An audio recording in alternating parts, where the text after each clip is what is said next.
Katie Grassi, and my son became ill with bacterial meningitis. He was your average 9-year-old little boy. He loved riding his bike around town with his brother. He was playing soccer, just doing everything your typical 9-year-old little boy was doing.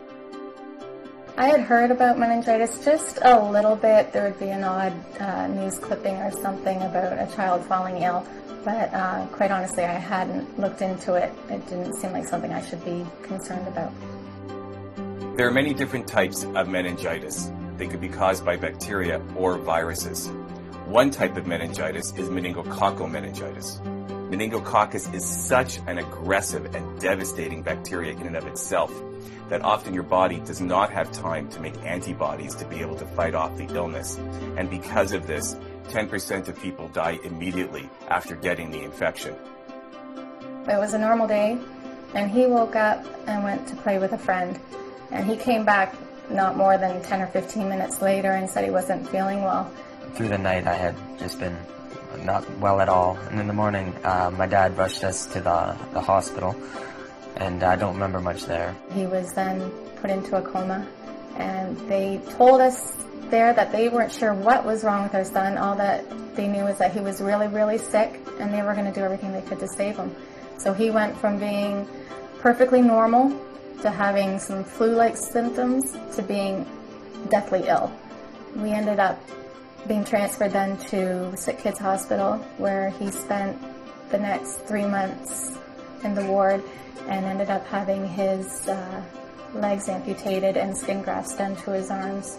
Although I can still do whatever I want to, it's taken a lot more effort and energy to do simple things. There are different types of meningococcal bacteria. The two most common types are B and C. Your child is now currently vaccinated against type C meningitis, but not type B. Thankfully, there will be a vaccine soon to protect against type B meningitis. I think when you are affected by such a life-threatening situation, especially when it happens to your child, the world changes completely. Everything that you used to take for granted, you no longer take for granted. It's all the little things. The saying, you don't sweat the small stuff, you really don't sweat the small stuff anymore. It took about 2 years for things to finally start settling down and becoming back to normal after he had to undergo all his physical therapy, learning how to walk again, and just being labeled now disabled. You go from being a perfectly fine child and a perfectly, what they quote, normal family to being now one with someone who has a severe disability. I'm pretty committed to telling my story just because I like to get the word out there that this kind of stuff happens to people, you know? Like, I never thought it would happen to me. I was, the day before, just playing with one of my friends in her backyard on a swing set.